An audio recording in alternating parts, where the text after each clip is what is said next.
Today, we are talking about something that a lot of us are busy making right now, which is our New Year's resolutions. In 3 days, we're going to welcome 2025. And what I gathered, from what I gathered, many people around the world make New Year's resolutions. Here in the UK, where I live, one survey suggests about three-fourths of the total population are going to make New Year's resolutions. So almost 75% of the people are going to make New Year's resolutions. So Gen Zers, 96% of Gen Zers are going to make New Year's resolutions, and millennials are not that far behind. 91% of millennials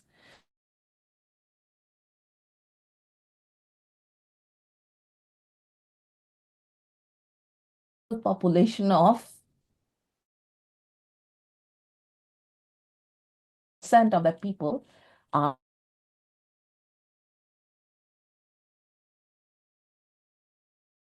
going to make New Year's resolutions. So in many cultures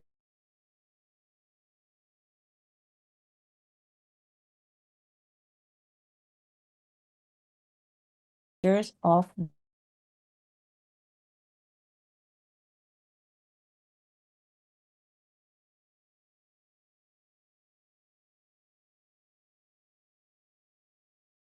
mentions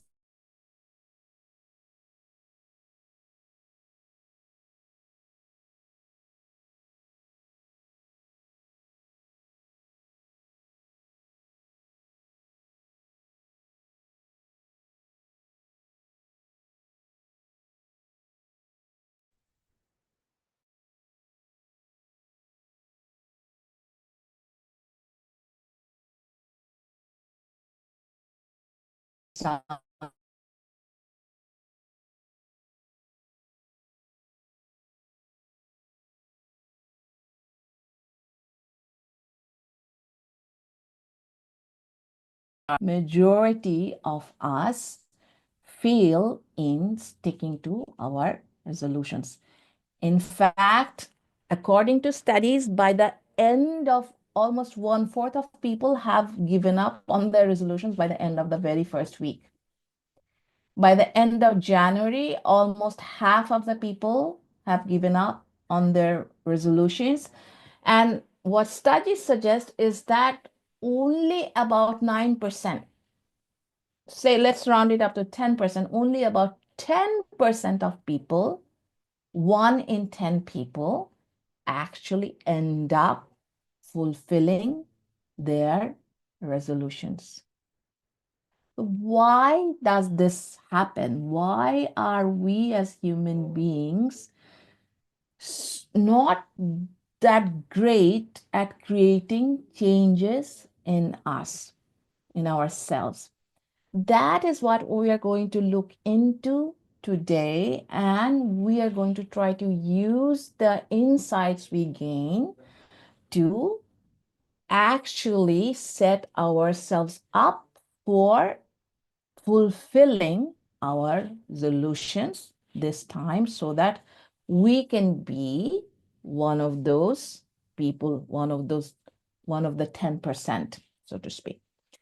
So the first thing to understand about being human is that change doesn't come easily to us.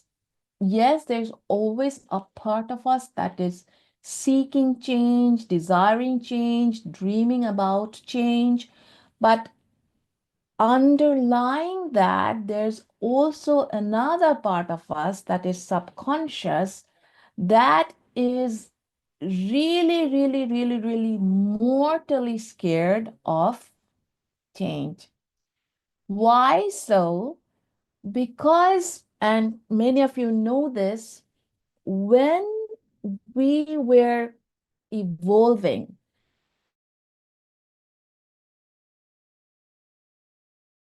we're in caves, the unfamiliar, it was sort of, the unfamiliar meant that we were in threat for survival.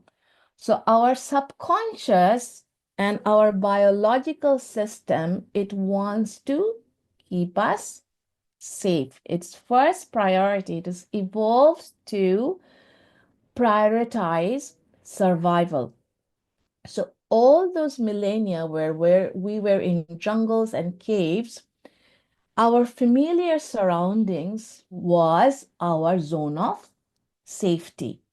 Venturing into the unfamiliar, venturing into a part of jungle that we don't know, meant that we are now exposing ourselves to all sorts of danger, to being attacked by all sorts of wild creatures, or exposing ourselves to all sorts of natural dangers.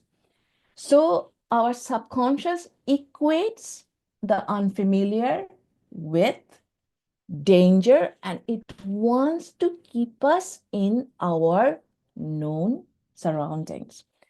Our subconscious also equates pain or discomfort as being something that is bad for us, because pain is telling us something's wrong with our body, right? In a physical way, when pain is like, oh, something's going wrong with your body is not safe. So it thinks of any kind of discomfort or pain as something that's bad for us, whereas something that's pleasurable, taking a bite of a fruit, traditionally, typically, it's been something good for us. It signals safety, so it equates as being something that's good for us.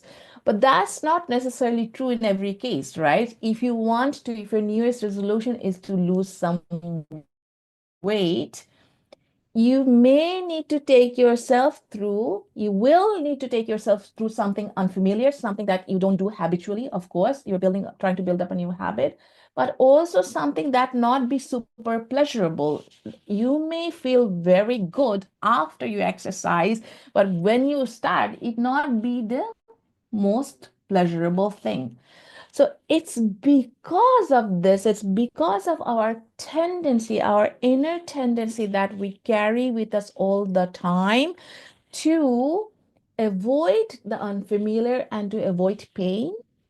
Uh, that it's because of those things that we find change so difficult. So then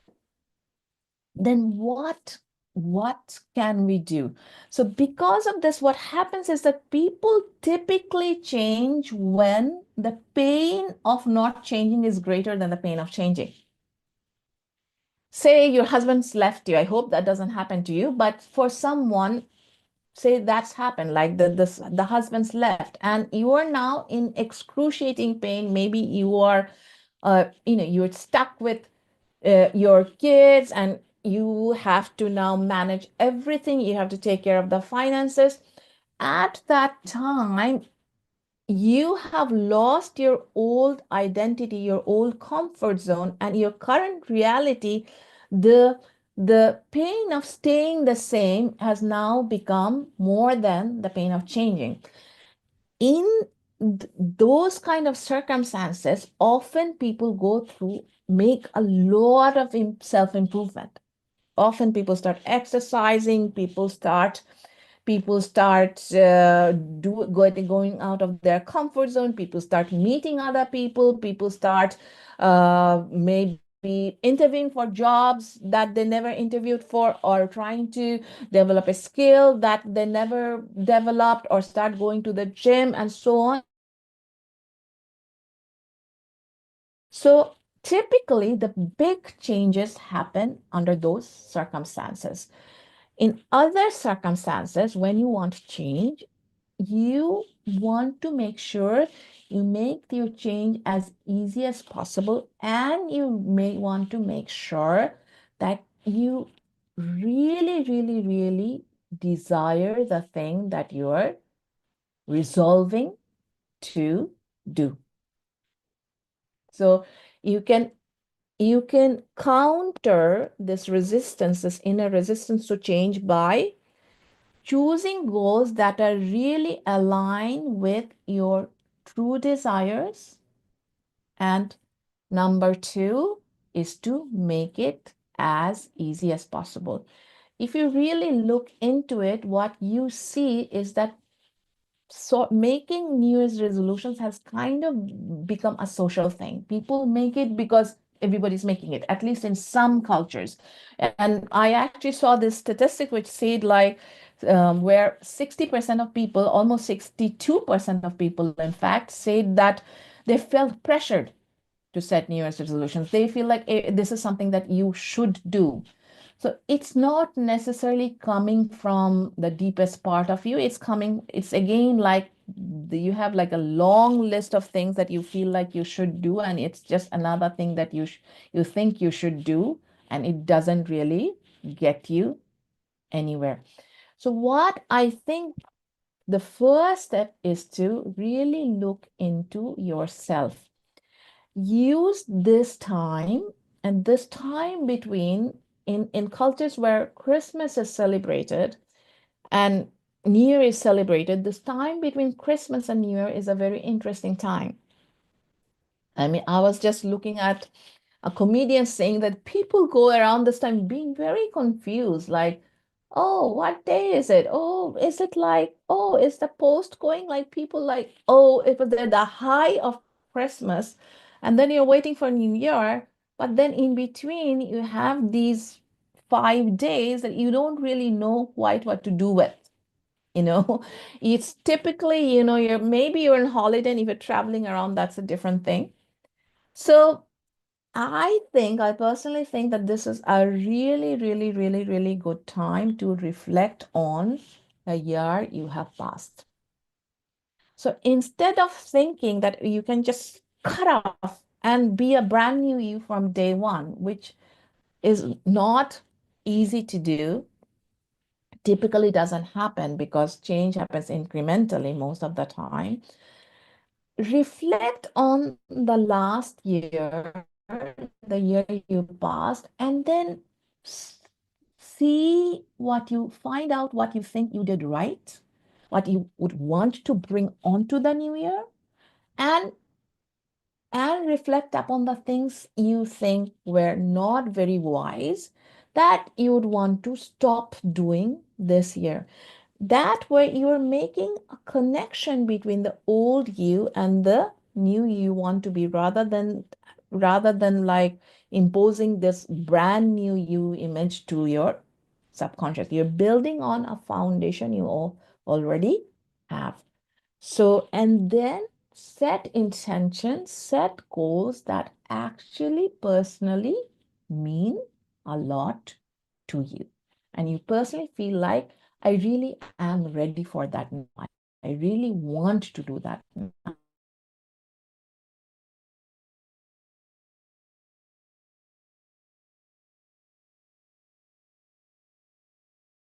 Feeling that urge, like, okay, it's time, I really want to do this. So the first step is have a year-end ritual, reflect on your last year, build on that foundation, and set goals that are personally meaningful.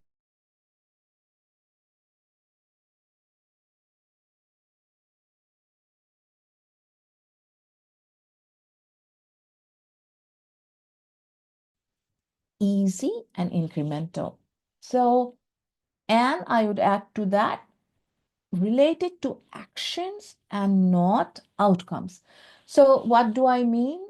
So, you might say, again, to give a language example, I'm going to learn Spanish this year. That's a big, bold, big, sweeping statement. What maybe when you're saying that, you maybe have this vision of like, by the end of it, I'll speak Spanish fluently. It's too big a goal, and also it's very outcome oriented. What you want to do is like break it up into something easy that you can do on a regular basis, and that is an action you can take. So if I want to learn Spanish, for example, I have to think of how. So if I am super committed, I might go and enroll myself in a group Spanish class, which is fine because it's better in a way because classes make you are something that you're taking with other people and that make you accountable. But you might just think like, no, with everything else going on, I don't think that that's too big a commitment for me. What I'll do is like I will do 15 minutes of Duolingo every day. I'm going to sign up for Duolingo and I'm going to take 15 minutes of Spanish lessons every day.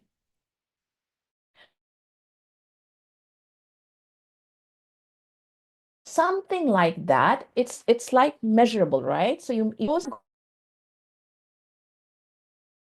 now it's measurable. It's in that you can take and you have put it measurable like 15 minutes, right? So it's you are much is something that's actually doable. You're much more likely to do. Again, resist the temptation to get carried away with that New Year feeling and thinking like, okay, I'm going to do 5 hours of Spanish. It's not going to happen. Make it easy. Make it easy to start. Make it at the start, make it as easy as you can. 15 minutes, 10 minutes, 5 minutes, whatever you can commit to is good. Then put a time on it. Like, when are you going to do it? What research says is that when you stack habits, it's easier to form new habits. What's the stacking mean? Meaning that you attach the new habit that you want to form to an old habit. So when do you have some time? Okay, after dinner, I put my children to bed. At that time, I'm going to, instead of going on Netflix, I'm going to go and do 10 minutes of Duolingo. Yeah. So now you have a specific time. So you have a so actionable goal, measurable goal. Yeah. And it's specific, actionable, measurable, and it's time bound. And we already made sure that it was something that was relevant and meant something to us. Something like that, you are much more likely to follow. Make it even easier. So going back to this Duolingo example, okay, you don't have to wait till New Year's Day when you'll be busy with celebrations or whatever to open up your Duolingo account. Okay, right now you don't, you know, you're going through that gray period. You kind of don't know exactly what you're supposed to do with your time, maybe. Sign up now, have a look. What are the lessons like? Okay. So then, and have the tab open or bookmark the tab so that when you do that on day one, when you start, or day two, when you've decided to start, it's as smooth as possible for you to start. If it's exercising that you want to, the habit of exercise that you want to develop, okay, get your all your exercise like attire ready, get your trainers ready, get your all your athletic clothes ready. If you're going to do yoga, have your yoga mat somewhere super visible where you're going to do. Maybe you can do yoga on your kitchen. If you like, you prepare breakfast for the family, you drop people off, and then or maybe like or some, maybe your husband drops them off or whatever, then you can. Okay, wherever you're most likely to see it and you have space, just do it there and put all your equipment there. And then just commit to starting with 5 minutes. 5 minutes of yoga every day can create a lot of change in your life. Okay, so make it as easy. So we're making it personal, we're making it easy, and we're focusing on what we can do. Now, something really, really, really, really important, and that is another tendency in our subconscious is to stay consistent with our self-identity. So human beings are super, super, super complex beings, right? We're complex, we're subtle, we're nuanced, but typically, unless you are very evolved and always stay in the present, our minds make up an identity of ourselves based on what we think is our prominent qualities, right? So we all have made up stories about who we are in our minds. And it's again for the reasons I discussed earlier, we have this tendency to be very, very consistent with the identity we have created for ourselves. And that tendency can override our desire for change. The way to combat that is to shift your identity. As I said, any self identity you have really doesn't do justice to you. Us human beings we are just pure potential, right? But we're not. Our identities are rigid, and we think that, oh yeah, I am somebody who's kind of lazy, not really into exercise. I'm a little, I tend to procrastinate a lot, etc., etc. So you are way more likely to continue with the good practice if you define yourself deep down, define yourself as somebody who does this sort of thing, right? So say if I want to lose weight this year, if I think of myself as like, oh, I don't have typically like I don't have the discipline to do an amount of weight. The if I define myself as somebody like that, then that is I what I will end up doing. The things I need to do to lose weight will seem very, very difficult to me, not just because of the discomfort I'm going through for developing a new habit, but also because I'm pushing against my self identity, because I look at myself as somebody who is not really that into exercise, maybe meditation, but not exercise. Yeah. But there are tools that we can use to shift our identity. You know about some of them. Some is, we talk a lot about visualizing in the context of manifesting. In meditation, you can visualize yourself doing the stuff you're doing so that your self identity starts shifting. We use affirmations. These are like small statements about yourself that you repeat until they sink into your subconscious. You can do it at the meditative level. It's also really good to do them before you fall asleep, because that's when you naturally are in the alpha theta levels, when your subconscious is accessible. Those are good times to reprogram your subconscious. But you can also practice something that is called confirmation. So what is confirmation? So say, let's go back to my example. I think of myself as somebody who is not really one of those people who are always in gyms or exercising and watching what they eat so that they can lose weight easily. If I'm thinking like that, then of course my identity is one way. But if I am objective and I go back to my past, I can remember times when I have actually lost significant amounts of weight. So there was one time, when was this? Like when this was, yes, 7, 8 years ago now. But actually around this time, I remember I started in 1 October and then I ended my program on Christmas Eve. I went through a program where I actually lost almost 10 kilos in these 2.5 months. So it is not true that I can't stick to it. If I have the right program, and if the timeline doesn't seem too long and extending into infinity, and the program doesn't like seem too hard, like I feel like, oh, I can do this, then I can do it. So what I did just now is seek up evidence from my past where I actually did something similar to what I want to do. When I actually did something similar to what I want to do.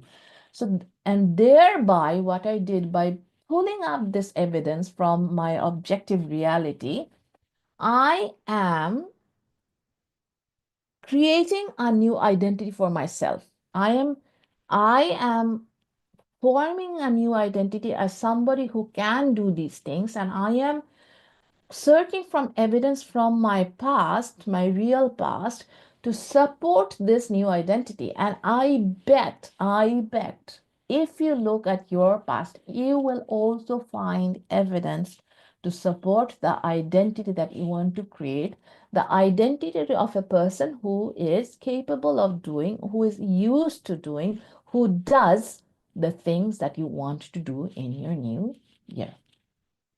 So you can understand this, right? If you've already learned 3 new languages, so learning 4th new language is like something very easy for you, right? You don't question yourself because you've done it before.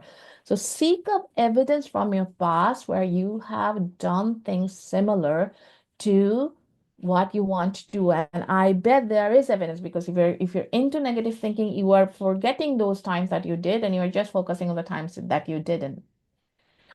But so consciously seek up the evidence so that it helps you shift your identity. So use visualization, affirmation, and confirmation to shift your identity. Okay. And so once you identify as somebody who does Duolingo every day, exercises every day, does intermittent fasting every day, all these actionable steps that you're taking to lose weight, right? Losing weight is the bigger sweeping goal, but you're breaking it into actionable steps.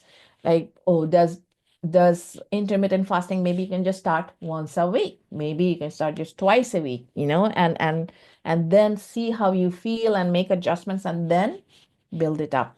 So, seek up evidence. Okay, so then we have another very, very important point that can help you with sticking to your resolutions is having accountability. So, studies say that if you have one person that you're accountable to, you hold yourself accountable to for doing the things you want to do, you have resolved to do, it doubles the chances of you actually sticking to your resolution.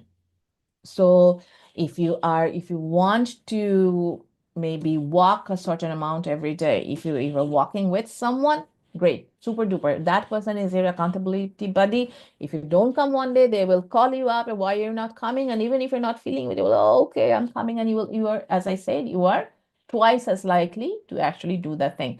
So think of how you can set up accountability, and that is why it's always better to enroll in a class or get a mentor or be part of an organization like Quantum to Quantum, if you really want to implement change in your life, because those serve as the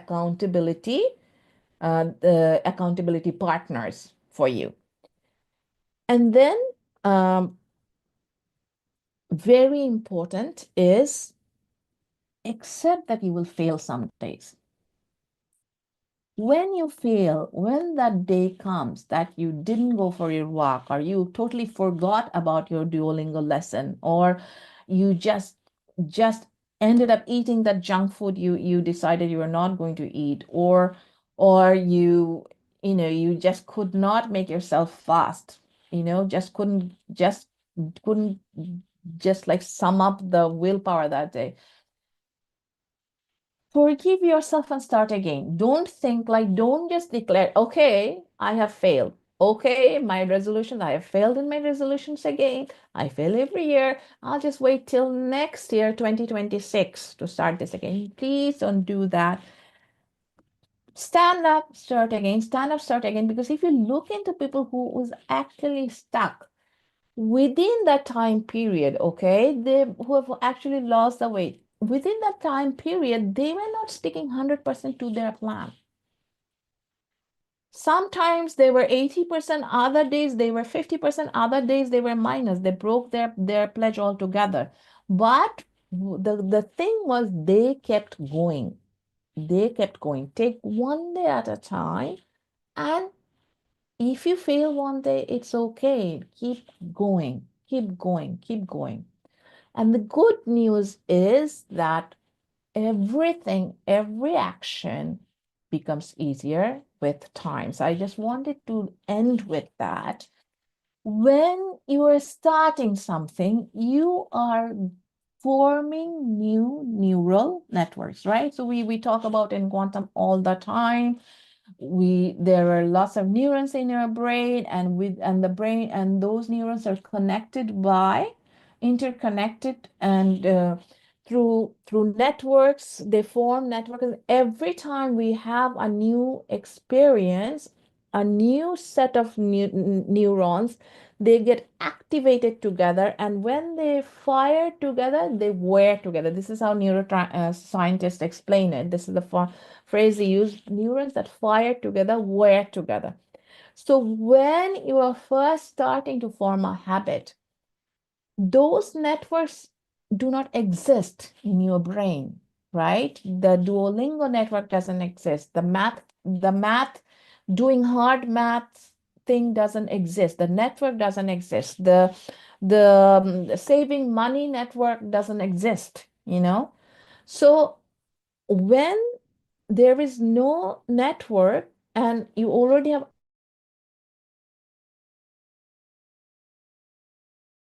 other existing networks, you can understand it's much. But when you're first making yourself do the new things, then new neurons are firing together and that network is starting to form. So now neuroscientists have done research on this. So this is, remember these dates, okay? So in 21 days, if you can continue for 21 days, in 21 days, you will have a new network, but your old network will still be existent. So at some time, say for me, after I go and drop off my kids in school, that's a good time for me to exercise. That's the time I say set for me to do my yoga. So and say typically I just sit here with having my tea and maybe looking at YouTube or whatever. So after the 21 days of doing yoga at that time, I now have 50-50 chance on day 22 to either go and have my tea and look at YouTube, or do the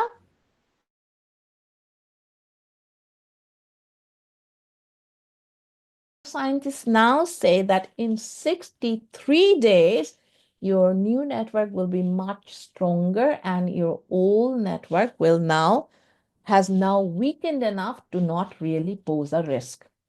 So now you have been hardwired into being a new you.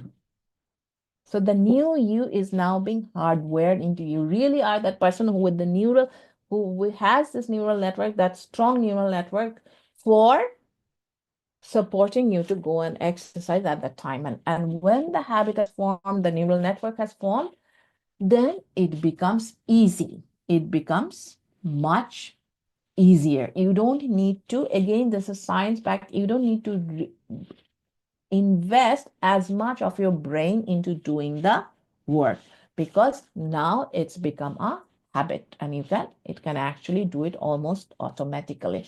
And that is why you can do all the things you can do. Look at yourself this year and think of all the things you already do. All the things you already do. Maybe you learn them because you have to do it, but you do it and you can do it. If you can do those things, you can do all the other things you want to do too. Just be realistic. Don't pick like 5,000 things. Pick one or two things that are really important to you and follow the tips that we gave you. So something important, make it actionable, make it easy, stack it on old habits.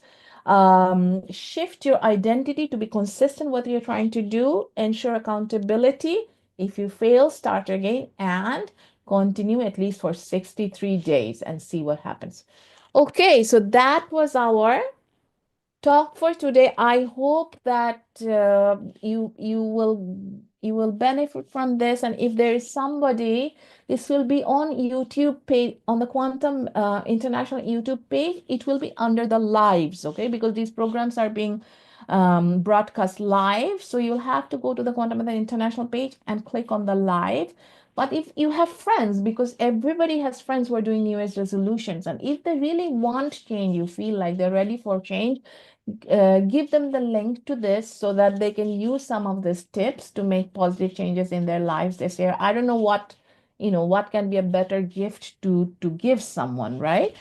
So please do that. Please share if you think there are beneficial insights and tips in this talk. And I hope you get to use the tips here.